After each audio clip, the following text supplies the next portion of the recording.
Welcome to this week's podcast episode. I brought on Jason Persaud. Jason, welcome. Thank you very much for having me. Give a little background. Where do you live and what do you do? I reside in Toronto, Canada. I bounce around, but mainly Toronto. And what do? I am a holistic health practitioner, and I work with chronic pain and chronic disease. My methodology works with athletes and everyday people, but I choose to work with people in the chronic pain, chronic disease realm because those are the population of people that are often stuck and in need of the most amount of help.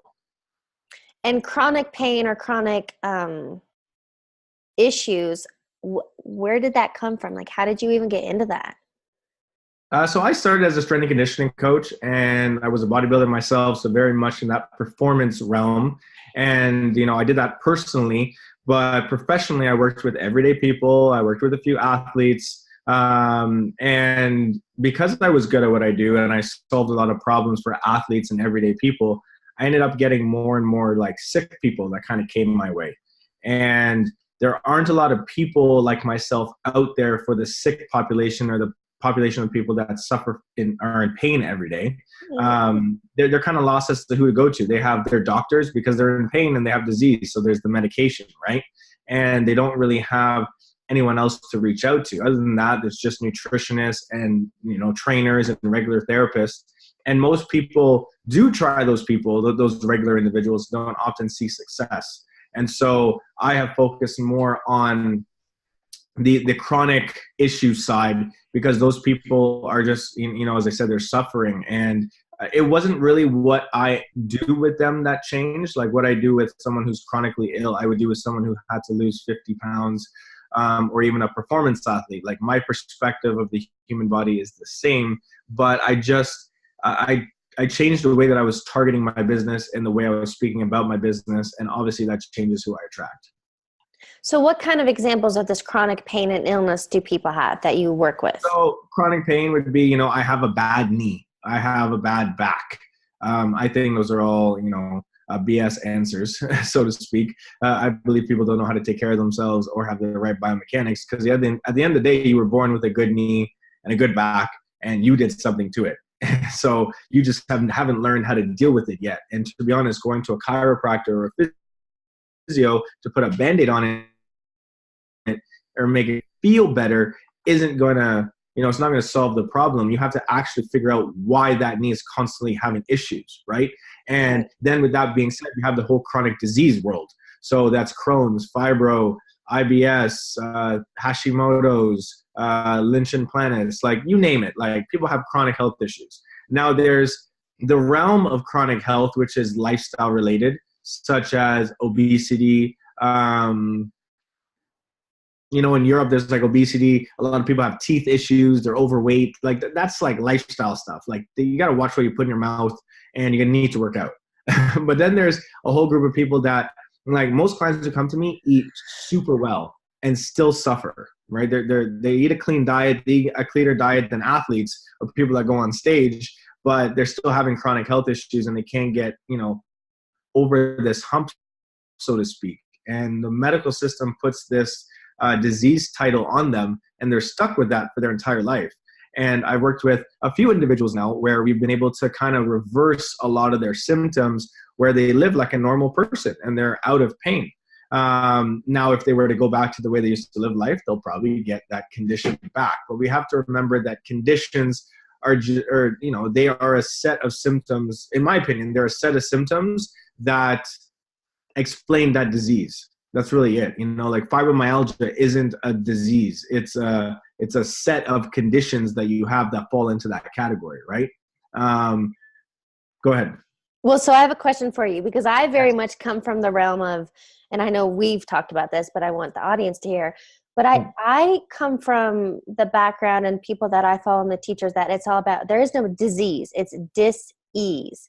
It has to do with that. It all comes from our mind. And actually of course it all relates. But I talked to two men today. One, I'll give you a long story short. He had cancer, ended up going to Spain because he didn't want to do Western meds of chemo and whatever. And he literally, quote, healed himself within 5 weeks because he learned it was all a mental state. And any disease in our thinking goes to an area of our body to create so I chronic got conditions. I got two things for you. So Bruce Lipton, Biology of Belief, he and as well as other people, you talk about physical dysfunction being rooted in emotional dysfunction, right? Emotional dysfunction, the mind, exactly what you talked about. And stories like that in Europe are not unheard of. You hear about that all the time. And that's the approach that I take. It's a mental, emotional approach. Yes, we need to take care of the physical avatar. We have to take care of the human experience, this body that we have. But at the end of the day, we're a soul. We're this ball of light and energy. And we control that ball of light and energy. And when we are in a bad mental, emotional state because of our perspectives and stories, it changes that. And this goes as far as there are studies on people that have multiple personality disorders, and their health conditions change based on the personality that they're in. So that goes to tell you that disease, to a certain degree, is bullshit because it's a personality thing. So how can someone have an anaphylactic difference in the same body between two different personalities? That is wild. Mind state is different, right? The personality, the mental state is different. And, I go as far as depression is you depressing your true self. Yes, there's a lot of mental emotional load. Yes, there is usually some sort of gut dysbiosis. But I mean, it's the two. It's if you're not living life the way you want to live life and you think you're a victim or you live in that victim state, that's the quickest way to get a mental health issue, in my opinion. That is, and I mean, and with that being said, there's so many studies showing the amount of heavy metals that are in our brains. Vaccines and flu injections and all those things have all sorts of gunk in them that travel up to our brain, and who knows what they cause, right? The whole idea of EMF and how it's everywhere these days. Like, I myself had my own depressive spell, but I also had a fungal infection. And when I dealt with my fungal infection, all of a sudden my depressive tendencies went away. And of course, it was like, oh, here, you need ADD med and like depression meds. And I was like, I'm good. I'll figure this out. Oh, good for you. And then that's what I wanted to ask you. So when I say to you victim versus victor, what comes to mind? I think that a lot of people live in that victim role. It's easier to live in the victim role, especially if they've been there for a really long time. A lot of people get support from individuals in the victim role. Like, they're a victim, and when they're there, they get support from people around them because they have that white knight syndrome. So they feel better helping other people who need help. And I did that for a while too. And it made me depressed because I was doing things for others instead of myself, which is basically the definition I just gave you of depression, not living your true self.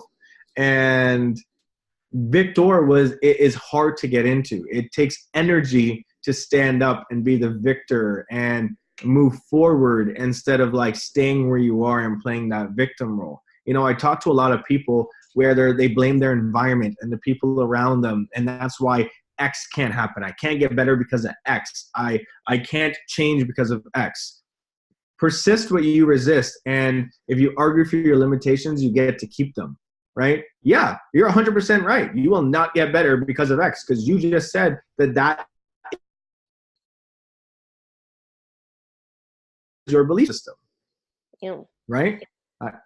So if somebody's listening and they say, okay, you know what? Oh shit, I realize that I am creating my experience because you are. Mm-hmm. And I don't want to have this depression or anxiety or this chronic issue anymore. What do I do? What's the first step? So the first step is you need help. You need to get someone to help you. If you are especially in a chronic state, like a chronic health state, we're not talking about losing 20 pounds or getting a little bit healthier. If you're in a chronic disease state, you need someone to help to reframe your mindset, because you can't change a problem that you developed in that conscious state, right? Mm-hmm.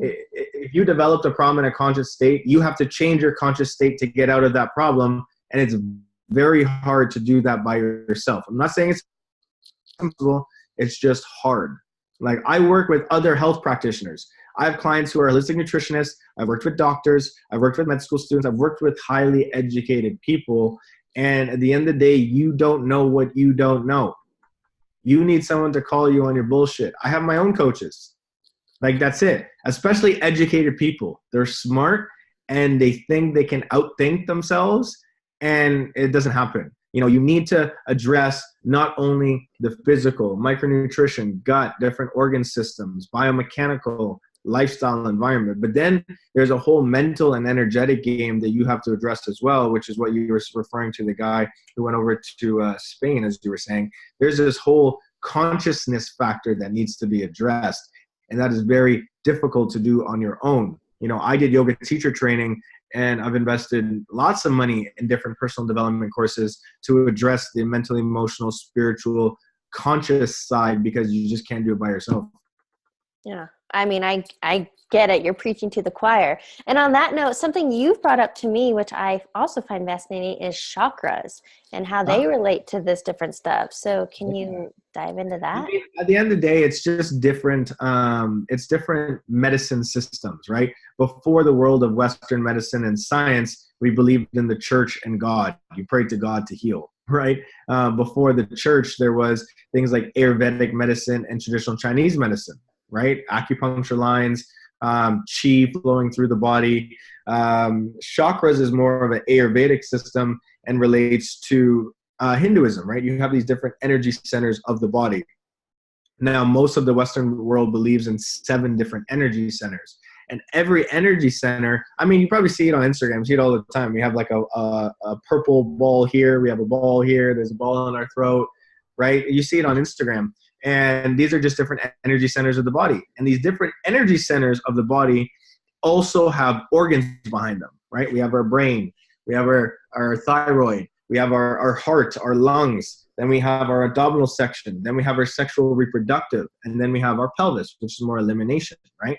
And when I see different organ system issues, I will often ask questions relating to the emotional centers of that area. So example would be thyroid. You know, that's your throat chakra. So that's communication. And oftentimes people who get thyroid issues have very poor communication, you know, and when you start to understand the two sides of it, if someone has poor communication skills, then they probably don't speak their mind. And if they're not speaking their mind, that means their actions are also not of theirs. They're doing things for other people and not for themselves. Well, if you're constantly doing things for other people and not for yourself, that means you're not listening to your body to a certain degree. And if you're not listening to your body to a certain degree, that means you're overdoing it. And if you're overdoing it, your thyroid is going to try and stop you at some point because it's trying to tell you that you need to slow down. But we don't slow down. We take medication and keep going forward. Or in that example, if you're not speaking your truth and you're holding things back, doesn't that, I mean, that relates to thyroid too. Well, energetically, it's going to create a lot of issues here, right? I mean, it's going to go both ways. So there's always an energetic component, a conscious, mental, emotional component, and a physical component. And I try to address both of them.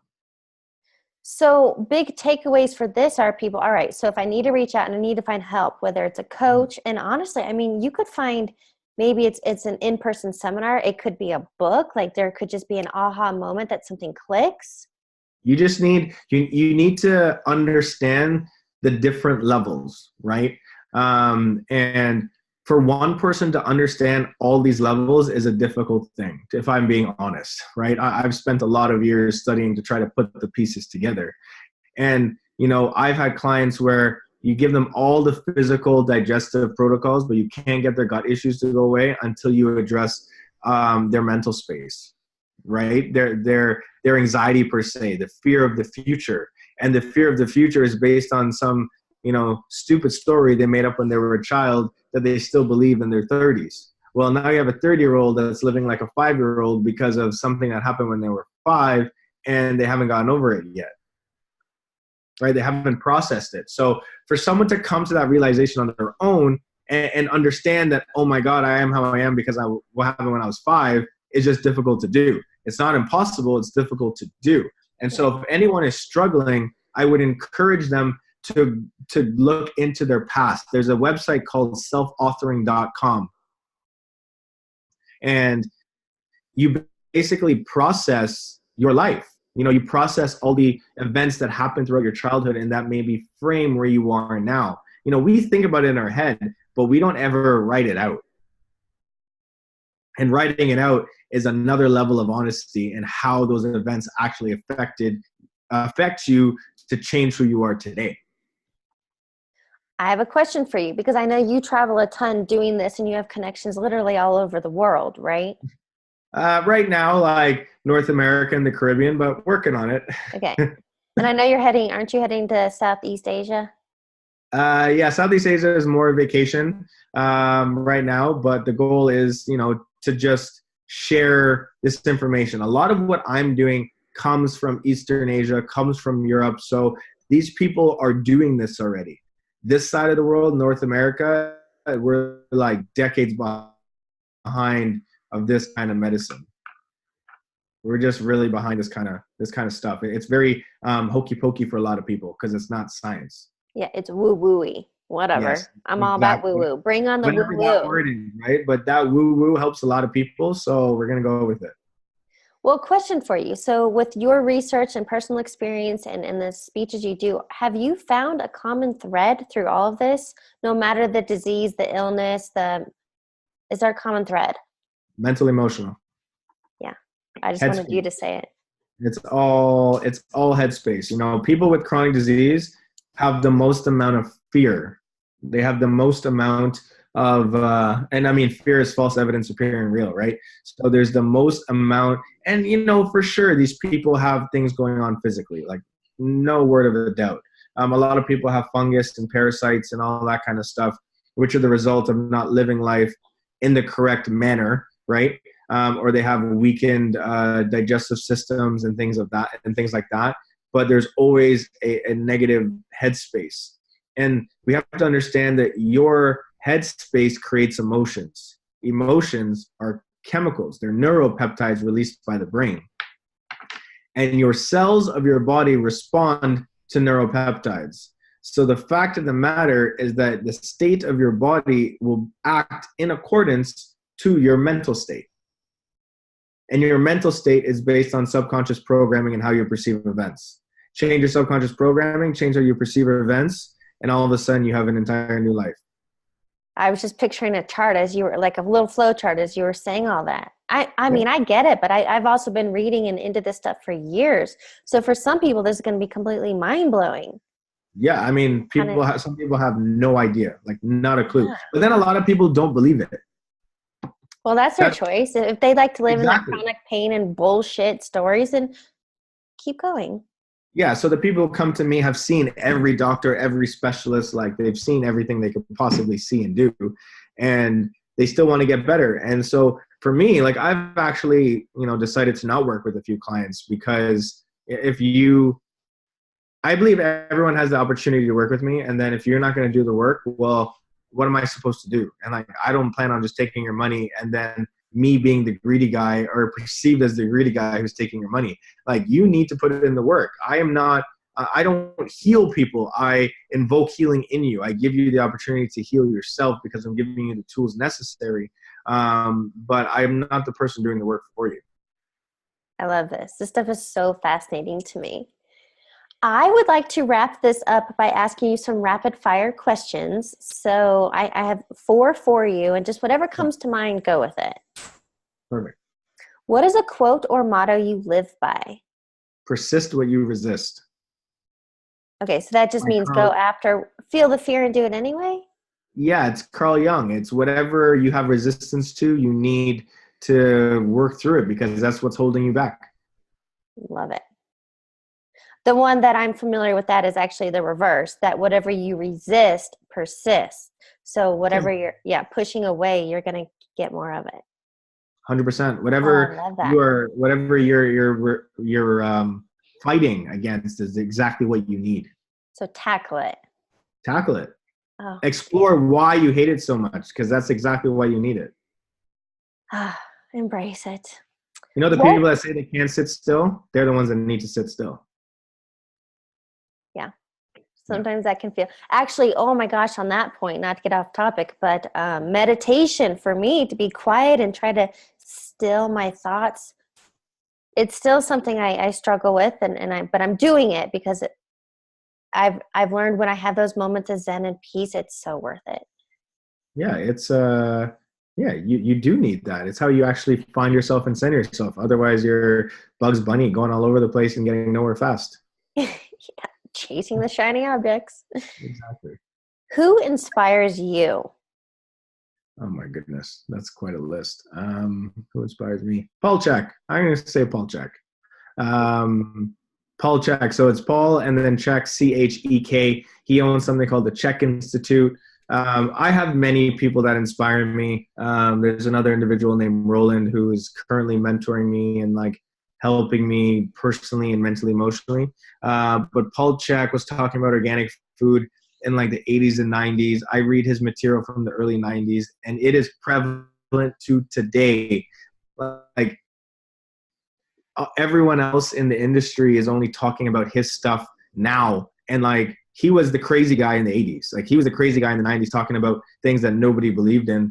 And like, he did it anyways. And that's what I'm doing. I'm talking about stuff that, you know, not everyone is open to, but so many people are becoming open to it like faster and faster that it's almost like, you know, say 1 in 10 people believed him then, I may have like 4 or 5 in 10 that believe me now. So he was just more against the grain and he did it anyways. And I wouldn't be anywhere near where I am if it wasn't for him. All right. What is the next thing on your bucket list you hope to accomplish? Oh man. Next thing. Write a book. About everything you do? I want to write a book on the 8 ways to amplify your life. So, you know, just 8 simple things that you need to do. And it's usually in regards to water, micronutrition, sleep, EMF, foot health, pelvis health, or health, I should say. So when people come to me, it's always the same, like 7 to 8 basic things. If you're not doing this, don't bother coming to me because that's where you're going to start anyways. Right. So I want to write it, you know, for my clients, but also for anyone else who like needs a kick in the ass, like where do I start? What do I do? Well, in order to work through a lot of that mental, emotional stuff, you actually have to have the energy physically to do it. Otherwise, you're like, I can't. People don't have the energy to process that kind of information. And so you got to get them feeling better. If you're not drinking enough water and you're not absorbing water, if you're not drinking good quality water, if you're not sleeping, if you're not feeding yourself, if you're not doing these things, then that is mission impossible. So I need you to at least, you know, feel a little bit better than where you are so we can start that process. Got it. No, I totally agree. I look forward to your book. Perfect. Thank you. Yeah, right. that was my plan for this fall, but I got distracted with traveling and lecturing. So it's on hold right now. That it's not time then. That's okay. Right? Go with the flow. All right. Final question for you. What advice would you give to your younger self? Oh, man.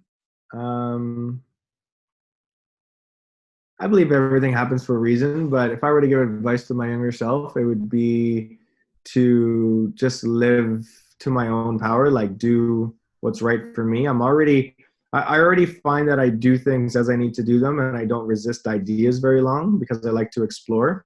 But I could think of times in my life where I've done things for others and not myself, like haven't lived into my own power. And that has definitely, you know, sidetracked me, made me lose money, made me lose time, possibly even like health-wise. Like I would say part of that contributed to my fungal infection. So the universe like gave me a sign that like, hey, you got to change directions because you're not changing directions because I wasn't listening to myself before, right? So I encourage people to just like pay attention, like look at the signs because I'm not lucky. I don't believe in luck. If you just do what you're supposed to do, the universe will provide. And that's just what I've done. And there were periods where I stopped listening. 10-4. I love this. Jason, thank you so much for sharing your story and joining me today. Thank you for having me. I appreciate it.